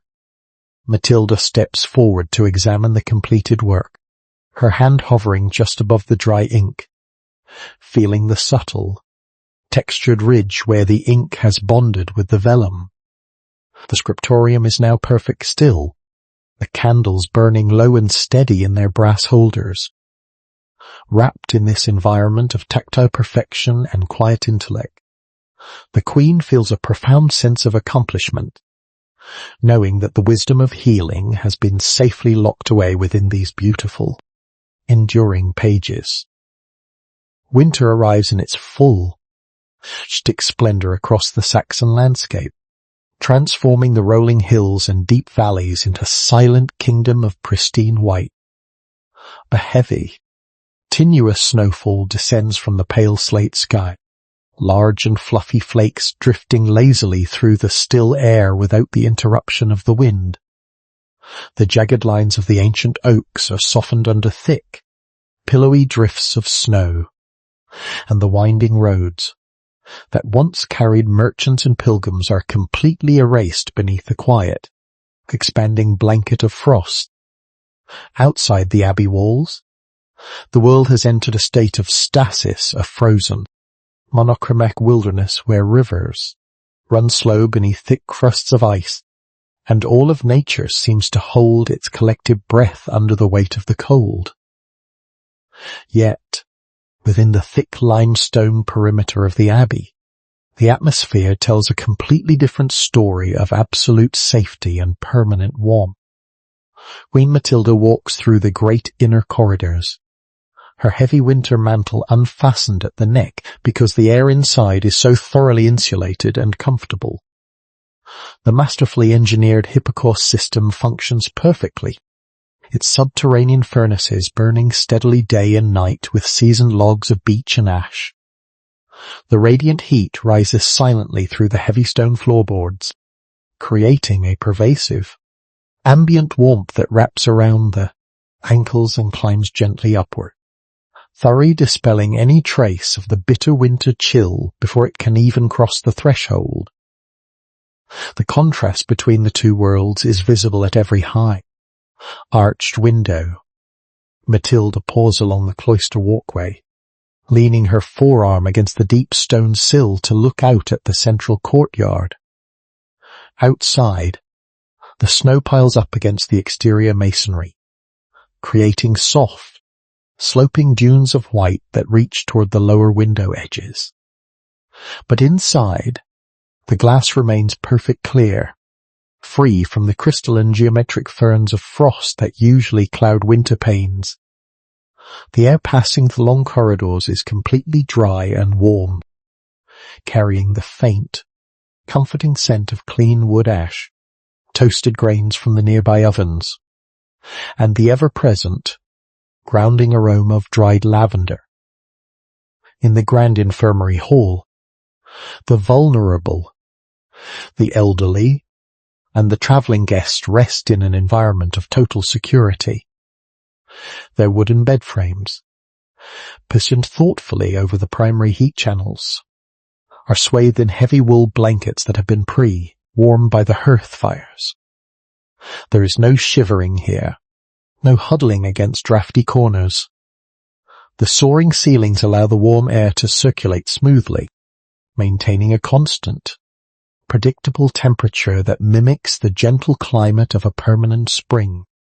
Matilda moves down the rows of beds, noting the peaceful, steady breathing of the occupants, their faces relaxed and illuminated by the soft, golden glow of the well lamps. As the twilight of the winter solstice settles early over Saxony, turning the snow landscape into a deep, luminescent blue, the abbey remains a beacon of life and protection. The great oak gates are sealed tight against the creeping night frost, locked in place by massive iron bolts that signify an unbreachable barrier. Inside, the rhythmic crackle of the great fires and the soft, ambient warmth underfoot create a cocoon of ultimate comfort. Matilda stands at the center of the hall, her heart filled with a quiet, profound warmth that matches the temperature of the building. She has successfully tamed the harsh northern winter, turning her houses of stone into an unshakable oasis of life and human dignity. Deep within the communal living spaces and the quiet corners of the infirmary, the soft, amber glow of the roaring fireplaces reflects beautifully against the dressed stonework, creating an environment of ultimate physical comfort. The great hearths, carved from monumental blocks of dense grey sandstone, are deep and wide, built to hold massive split logs that burn with a slow, predictable intensity. Queen Matilda sits on a low, cushioned bench near the central hearth of the elder ward, her hands folded loosely in her lap as she watches the steady dance of the flames. The light produced by the wood fires is warm and rich, casting long, fluid shadows that glide gently across the smooth limestone joints, softening the grand scale of the architecture into an intimate, domestic haven. The visual warmth of the room is matched by its profound tactile comfort. As the fire consumes the seasoned birch and oak, the stone surrounds of the fireplace absorb the intense heat, acting as radiant walls that push a gentle wave of warmth far out in the room. This direct, fiery comfort works in perfect harmony with the steady, invisible rise of heat from the hypocauste beneath the floor. For the old and the infirm, whose bones carry the deep, aching dampness of a long northern life, this combination of heat sources is an immediate and transformative relief. They lean back against the high wooden headboards of their beds, their limbs relaxed and their breathing steady, feeling the gentle warmth sink deep in their muscles, thawing out the lingering stiffness of the cold season. The auditory landscape of the hearth room is equally soothing, dominated by the quiet, domestic sounds of a perfectly functioning shelter. The soft, rhythmic crackle of the wood sap explode inside the logs provides a gentle, continuous pulse that fills the quiet intervals between words. Occasionally, a single ember pops and drops in the thick bed of white ash below with a muffled hiss, a sound that signals safety, abundance, and care. Matilda listened to this hypnotic cadence, noting how it matches the slow, relaxed pace of the conversations around her. In this space, there is no shouting, no urgency, and no fear. The frantic worries of survival are entirely consumed by the quiet efficiency of the fire. The air around the hearth carries a rich, nostalgic scent that acts as an emotional anchor for the displaced souls resting there. It is a blend of clean, sweet wood smoke, the dry aroma of heated limestone, and the faint, citrusy trace of dried lemon balm that the nurses have thrown in the corners to sweeten the air. Matilda watches an old man, a travelling weaver whose hands are gnarled by decades of labour, stretch his fingers out toward the hearth light. His skin, illuminated by the orange glow, catches the warmth instantly, and a look of profound peace settles over his weathered face. It is for this exact moment, this simple restoration of basic human dignity, that the Queen has dedicated her wealth and her life. As the night progresses towards its deepest hour, Head Stoker steps forward with a wooden shovel, gently banking the roaring fire with a layer of fine ash to ensure it will smoulder safely and continuously until the dawn. The bright, leaping flames subside in a deep, pulsing bed of crimson coals that radiates an even more consistent and comforting heat. The amber light in the room softens, casting a gentle, protective dimness over the rows of sleeping residents. Matilda remains still for a final, quiet moment, basking in the residual warmth of the stone before she retires, deeply comforted by the knowledge that within this grand, firelit sanctuary, her people are sleeping securely, completely cradled by the light and the warmth of her compassion.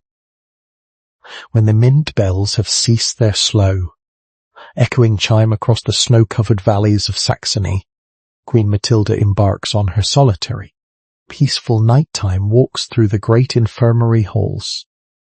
The vast spaces illuminate only by the dim, steady glow of low-burning oil lamps resting in deep stone-wall niches, casting long, soft shadows that stretch gracefully across the high-vaulted ceilings.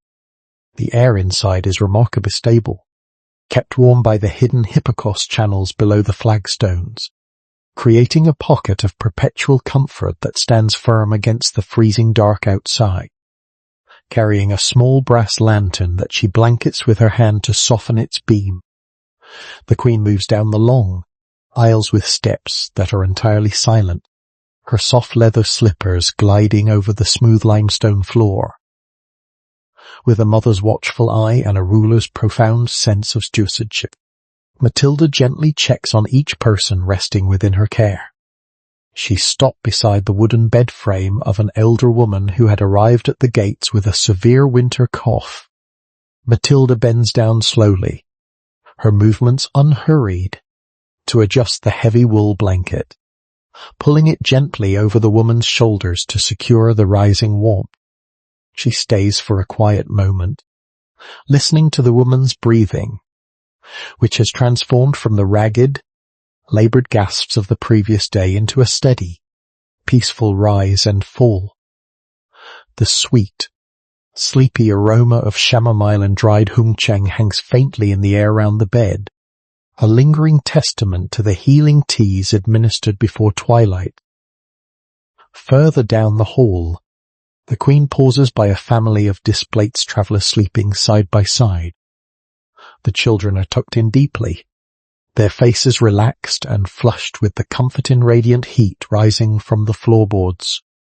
Matilda watches them with a quiet, expansive tenderness, ensuring their heavy linen sheets are neatly straightened and that no cold draughts from the distant corridors can reach their sleeping forms. In this deep hour of the night, the external world with all its complex conflicts, taxes, and territorial disputes ceases to exist. Within these thick, protective masonry walls, life is reduced to its truest, most sacred essence, the simple preservation of breath, dignity, and absolute safety. The auditory landscape of the nighttime infirmary is a deeply comforting symphony of human restoration.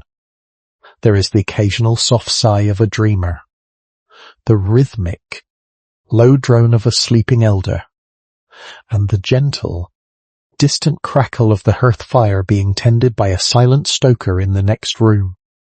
Matilda aligns her own breathing with the collective, peaceful rhythm of the whole, finding a profound internal stillness in the knowledge that her grand architectural vision has succeeded. These stones, which she systematically planned and gathered, are now fulfilling their ultimate purpose, acting as a physical shield that holds the harshness of the medieval winter at bay while the vulnerable rest and heal. As she reaches the far end of the long gallery, near the great western window where the moon casts a pale silver square upon the stone floor, Matilda looks back over the long vista of occupied beds. Every person sleeping under this roof is a life shielded from suffering, a soul anchored in a haven of total, unconditioned security. She rests her hand against the cool stone of the window frame, feeling the intense frost on the outer surface while her feet remain perfectly warmed by the floors, satisfied that all is secure, quiet, and deeply wrapped in the restorative embrace of sleep.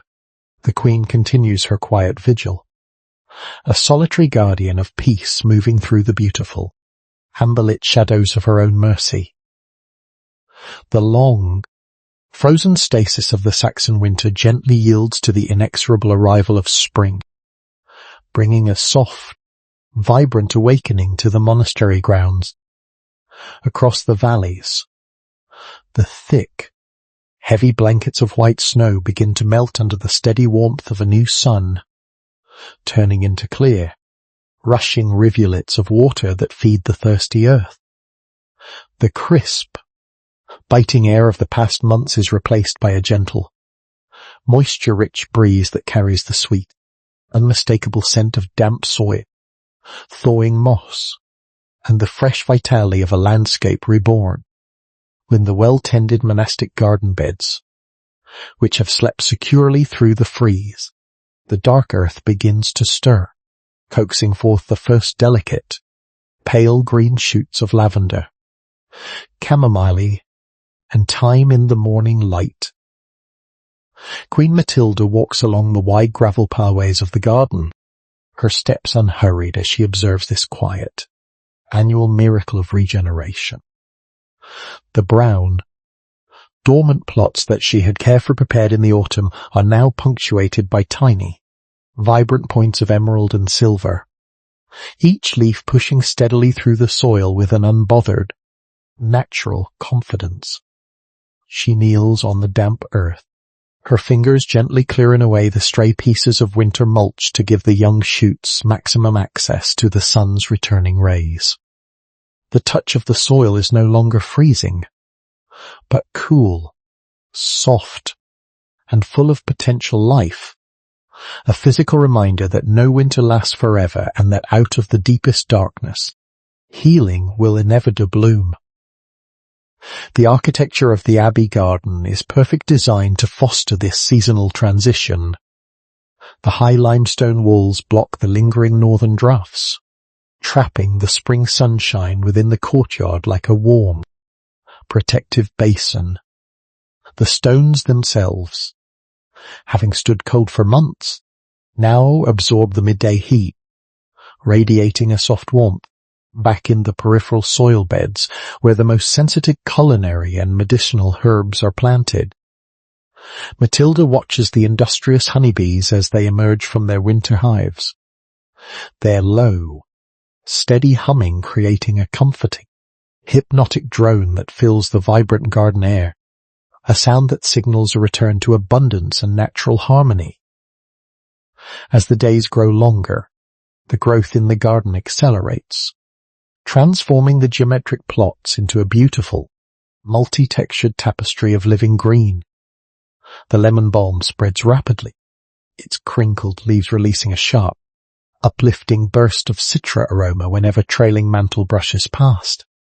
The chamomile rose begin to form dense, feathery carpets of foliage, preparing to lift their bright daisy-like heads toward the summer sky. This abundance of fresh botanical life represents the renewal of the Abbey's healing stores, ensuring that the dispensary jars will be fully replenished with the potent, natural remedies needed to soothe and sustain the realm. If these peaceful historical journeys bring comfort to your evening, please consider supporting our sanctuary of stories by subscribing, liking, and sharing this narrative with others who seek rest.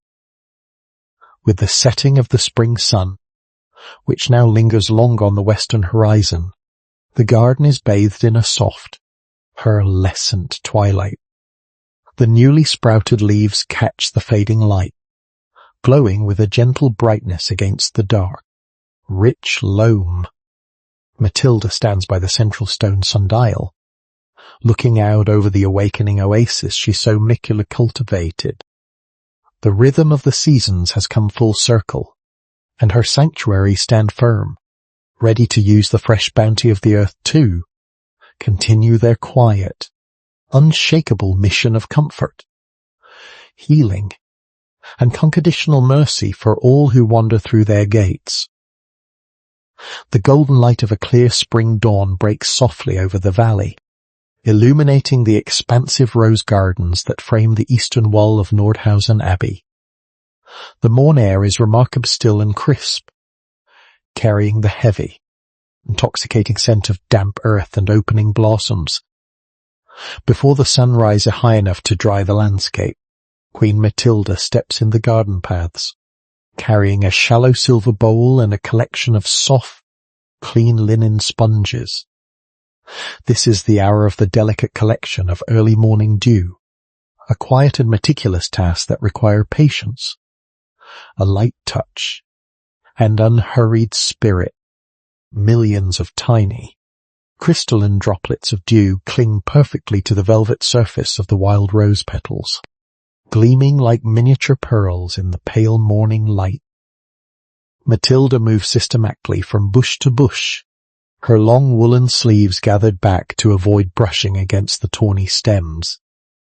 With a feather, light movement of her fingers, she guides the silver bowl beneath a heavy, blushing blossom, tilting the flower gently so that the pure, cold dew slides down the curve of the petal and drops with a soft, musical tink in the vessel below. For the larger, more delicate clusters of petals, she uses a clean linen sponge to absorb the moisture, squeezing the clear liquid in her bowl with a slow, rhythmic pressure. This water, gathered at the precise moment of dawn, is complete pure, untainted by the dust of the day, and naturally infused with the subtle, calming essence of the rose oil.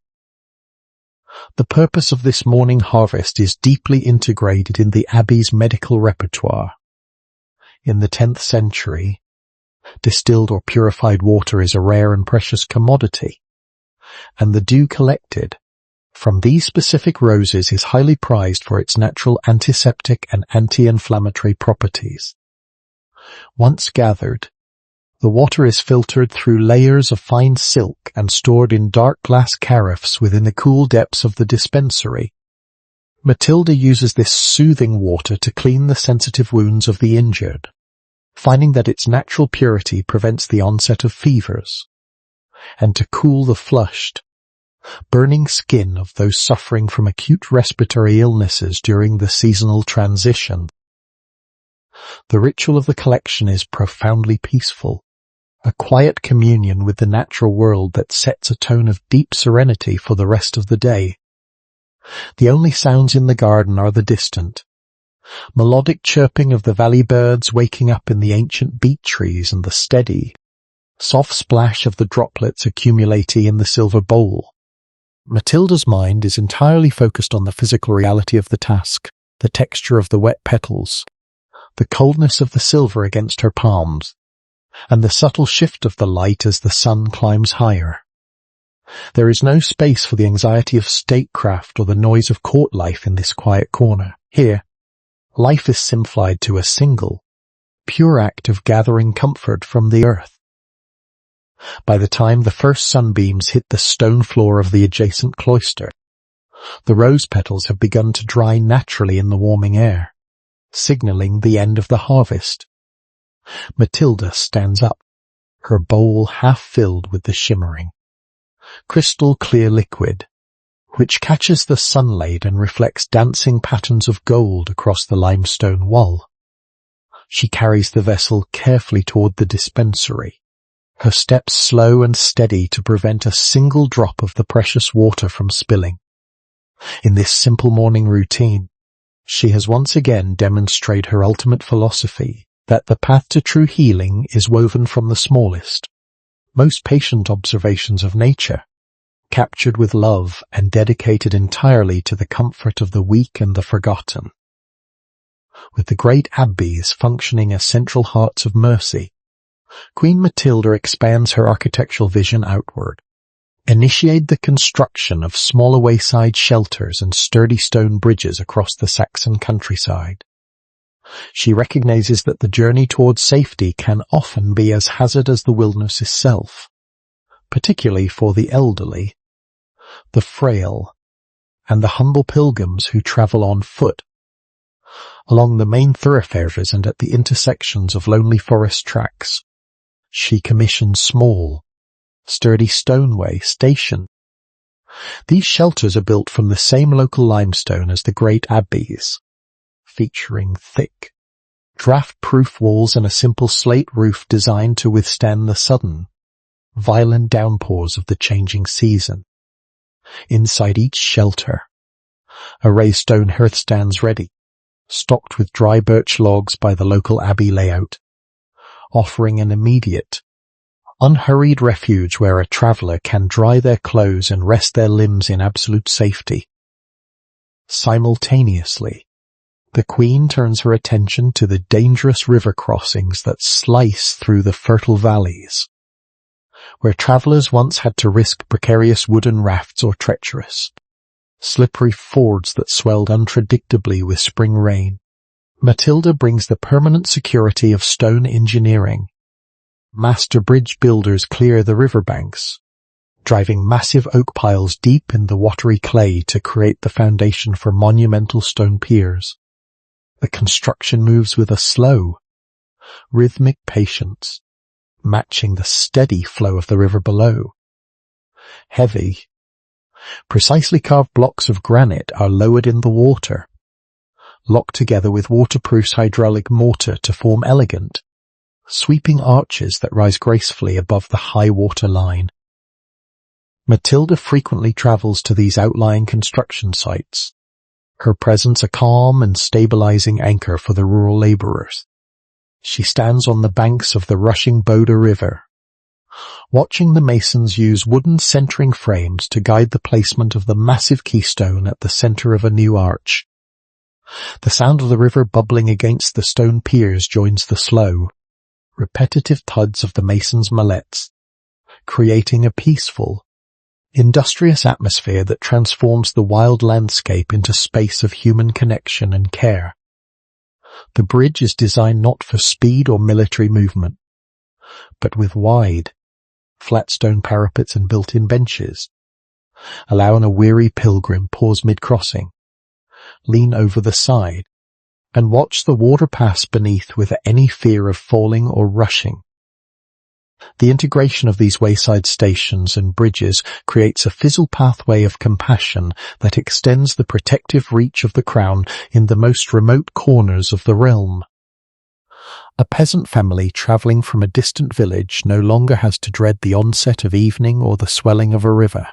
They can move through the landscape with a newfound sense of predictability and peace, knowing that at regular intervals, a shelter built by their queen stands ready to receive them.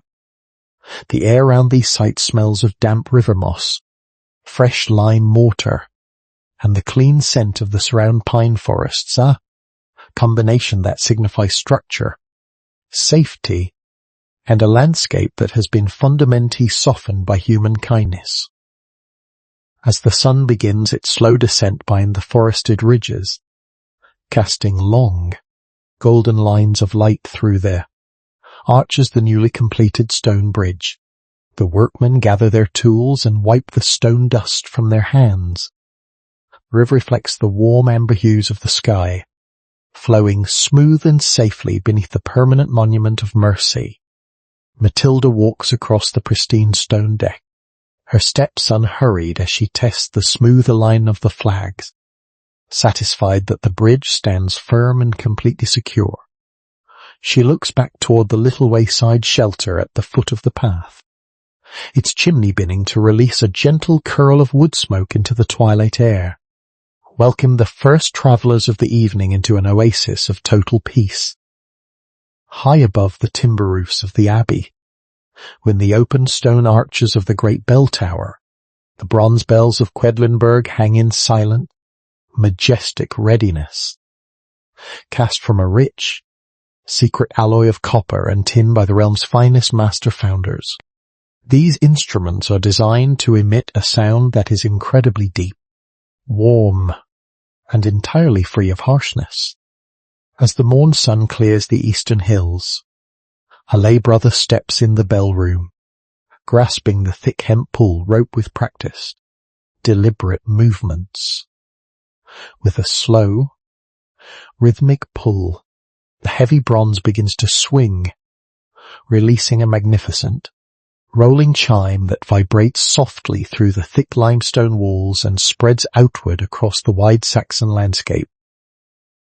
The chiming of the abbey bells occurs at regular, unhurried intervals throughout the day and night, establishing a predictable and comforting rhythm that completely structures the life of the valley. In the 10th century, where time is often measured unevenly by the height of the sun or the shifting of shadows, the bells bring a profound sense of temporal order and stability. The sound is not loud or aggressive, rather. It is a deep, resonant hum that floats gracefully over the fields, in the thick forests, and through the low doorways of the nearby hamlets. It tells the peasant tilling the soil, the woodcutter in the high hills, and the patient resting in the infirmary exactly where they in the grand cycle of the day, offering a psychological anchor that reduces anxiety and promotes internal peace. Matilda values this auditory architecture as a vital element of her sanctuary. She listened to the midday chime while walking through the long stone cloisters, her steps naturally aligning with the slow, deep pulse of the bronze. Each strike is allowed to fade completely into the atmosphere, its long, vibrating tail humming in the air for nearly a minute before the next stroke begins. This spacious pacing ensures that the sound feels like an invitation to rest rather than a command to hurry. For the sick and the weary, who have known only the chaotic and unpredictable nature of a turbulent world, the absolute consistency of the bell serves as a gentle reminder that they are now within a space governed by permanent care, order, and unshakable peace. As the afternoon light shifts into soft, amber twilight, the bells chime once more, signaling the transition into the quiet hours of the evening. The tone of the bronze seems to soften in the cooling air, blending harmoniously with the distant lowing of the abbey cattle and the rustle of the evening breeze through the beech trees. It is a sound that wraps around the landscape like an invisible blanket, inviting all living things to lay down their tools, silence their worries, and prepare their minds for the restorative embrace of the coming dark. The rhythm is entirely natural, a reflection of the cosmic order that Matilda has so beautifully integrated in the physical structures of her kingdom. When the final nighttime chime gently rings out, marking the hour of absolute rest, the valley is already wrapped in a profound state of quietude. The sound travels far across the snow-capped or greening hills, a reliable beacon of acoustic comfort that stands firm against the vast, silent wilderness. Matilda stands by her window, watching the last vibrations of the bell die away in the starlit sky. The room is perfect still, the heart of the abbey completely at ease, cradled by the familiar, protective melody of the tower. Her people drift into deep, undisturbed sleep, resting securely under the watchful, musical gaze of a sanctuary that never sleeps. When the sun-warmed stillness of the abbey dispensary, the delicate preparation of honey-based healing salves begins, blending the quiet, industrious work of the monastery bees with the rich harvest of the herbal gardens. Large, heavy earthenware crocks filled with raw, golden summer honey sit upon the thick oak workstations, their sweet, amber surfaces reflecting the soft light filtering through the high windows. Queen Matilda guides the process with a slow, meditative precision, understanding that this natural substance is not merely a sweetener, but a powerful, living shield capable of keeping wounds clean and accelerating the body's natural healing. The process requires a gentle, unhurried heat to successfully marry the honey with the active essences of the plants. Small copper vessels are placed over low, glowing charcoal embers, and measured portions of pure, golden beeswax are melted down until they form a smooth, translucent liquid. To this rich base, Matilda adds the thick, aromatic honey, stirring the mixture continuously with a polished rowan wood paddle. The rhythmic, Circular motion of her hand creates a soothing, repetitive friction that fills the room with a deeply comforting, sweet aroma, blending the sugary scent of the hives with the rich, clean smell of warm wax. Next, the herbalist brings forward the concentrate oils and dried powders of the garden's finest remedies. Fine, silver-green leaves of sage and wild thyme, dried thoroughly in the dark attic vents and ground into microscopic powder, are folded gently into the warm base. These specific herbs are chosen for their intense, purifying properties, which work in perfect harmony with the honey to soothe the deep skin inflammations and prevent the onset of infection. As the herbs incorporate in the golden liquid, the mixture thickens into a rich, opaque salve, its color shifting to a beautiful, dark forest green that carries the profound, concentrated strength of the earth. The resulting salves are poured carefully into small, shallow horn containers and smooth stone jars while still warm, allowing them to cool and solidify into a smooth, buttery consistency. Matilda labels each container with a small strip of parchment, detailing its specific purpose, some for the chapped, weathered hands of the field labourers, others for the deep, painful blisters of travelling pilgrims. There is an absolute, reassuring order to the storage shelves, where row after row of these golden jars stands ready to provide immediate, tact comfort to anyone in pain. As the late afternoon sun casts long, golden beams across the clean workstations, the final jars are sealed with tight, fitting wooden lids. The air in the dispensary remains thick with the rich, therapeutic perfume of honey, wax, and wild herbs, a scent that physically embodies the essence of sanctuary and care. Matilda wipes her tools down with a damp cloth, her heart filled with a quiet, grounded satisfaction. Through the harmonious blending of the bee's secret labor and the garden's quiet growth, she has created a gentle, enduring remedy that will silently banish suffering and restore comfort to the vulnerable flesh of her people. The arrival of a soft summer evening wraps the entire abbey in a warm, golden haze, inviting the residents and travellers out into the spacious inner courtyard. The fierce heat of the midday sun has gracefully receded, leaving behind a gentle, ambient warmth that radiates softly from the limestone walls and the smooth flagstone paths. A light, cooling breeze drifts over the high protective walls, carrying the sweet, heavy fragrance of blooming roses, jasmine, and sun-warmed earth. In this peaceful transition hour, the traditional boundaries of status and origin completely dissolve as sisters, brothers, weary pilgrims, and local labourers gather together in small, informal circles across the green lawn. The social landscape of the courtyard is one of deep, unhurried companionship. People sit on long oak benches or recline directly on the soft grass, their postures relaxed and entirely free of the defensive caution that defines life outside the sanctuary gates. There is no central, formal address. Instead, the space fills with a gentle, undulating murmur of quiet stories being shared and old memories being recounted.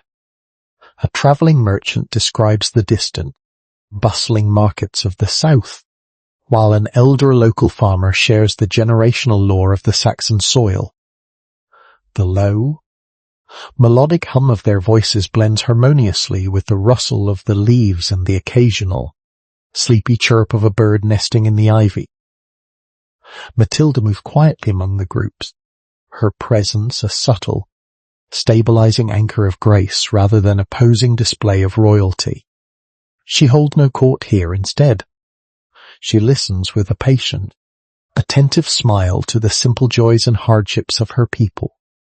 A lay sister moves down the stone walkway, distributing wooden platters of freshly baked barley bread, sweet cream cheese, and shallow clay cups of cool cider infused with mint from the garden. The simple act of sharing food in the open air becomes a communal ritual of restoration, a tangible proof that within these walls, everyone is recognized, protected, and fully sustained. As the twilight deepens, turning the sky into a vast canvas of deep sapphire and pale amethyst, a few small oil lamps are lit along the cloister arcades. Their soft, amber flames cast a warm, flickering glow across the smiling faces of the gathered company, creating a deeply intimate and secure atmosphere. The frantic worries of the past and the uncertainties of the future are entirely forgotten in the absolute predictability and peace of the present moment. Children, exhausted from a day of safe play in the gardens, lean their heads against their parents' shoulders, their breathing matching the slow, steady rhythm of the summer night. By the time the first silver stars begin to blink into existence directly above the open courtyard, a profound, contented silence settles over the gathering. The stories gradually taper off into comfortable, shared quietude, where words are no longer needed to communicate safety. Matilda stands at the edge of the lawn, looking out over the peaceful assembly illuminated by the gentle lamplight. In this beautiful summer dusk, surrounded by the living community she has so meticulously nurtured, she sees the perfect realization of her lifelong mission, a fortress of stone transformed into sanctuary of the heart, where humanity can rest securely, completely cradled by peace. The legacy of Queen Matilda's sanctuaries endures long after the initial stones are laid, permanent shaping the cultural and spiritual landscape of the region. What began as a personal vision of systemic mercy evolves into a network of permanent calm, establishing a new blueprint for how power can be leveraged to protect the vulnerable. The abbeys of Quedlinburg and Nordhausen stand not merely as monuments of architecture, but as living ecosystems where practical compassion, intellectual preservation, and medical wisdom are woven in the very fabric of daily life. For generations, these spaces remain unshakable anchors of stability, proving that the true strength of a kingdom is measured by the security and dignity it affords to its humblest souls. As the years pass, the methods formalized when these thick limestone walls rip outward in the wider medieval world. The detailed ledgers of botanical remedies compiled in the quiet scriptoriums become foundation text for future generations of healers, spreading the knowledge of willow bark infusions, elderberry syrups, and pure rose dew cleansers to distant communities. The wayside shelters and stone bridges continue to offer safe passage to countless travelers, transforming perilous journeys in predictable, peaceful transitions. Matilda's life work fundamentally shifts the regional ethos, elevating the acts of feeding the hungry, sheltering the stranger, and comforting the sick from temporary deeds of charity into permanent, sacred responsibilities of the state. Through the turning of countless seasons, the architectural stability of the sanctuaries remains completely intact.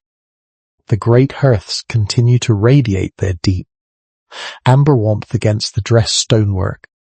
The hippocas still thaw the chill of the northern winters, and the monastic gardens bloom cyclically with fresh medicinal herb. The predictable, deep chime of the tower bells continues to echo across the fertile valleys, a familiar melody that offers a psychological shield of peace to all within its reach. When these walls, the frantic chaos of historical upheavals, is systematically muted, replaced by an enduring, rhythmic sanctuary where the human spirit is consistently cradled and restored. As the final entry of this narrative tapestry settles in the parchment of time, the image of the Queen remains anchored in a posture of quiet service, kneeling at the basin, stirring the copper cauldron, or walking the silent, twilight corridors of her creation, Her monuments of stone achieved what no sword ever could, a timeless empire of compassion that held the harshness of the world at bay. Satisfied that her house of peace are structurally sound and spiritually unbreachable, the legacy of Matilda rests securely, wrapped in a blanket of timeless, restorative grace that continues to whisper its promise of absolute sanctuary to every weary soul who seeks its gates. The channel History Under Moonlight is a storytelling platform created for entertainment, inspiration, education, and the promotion of relaxation and peaceful sleep. All stories presented on this channel are global historical tales, gently curated and narrated based on themes such as the rise and fall of nations, human cultures, and extraordinary journeys through time.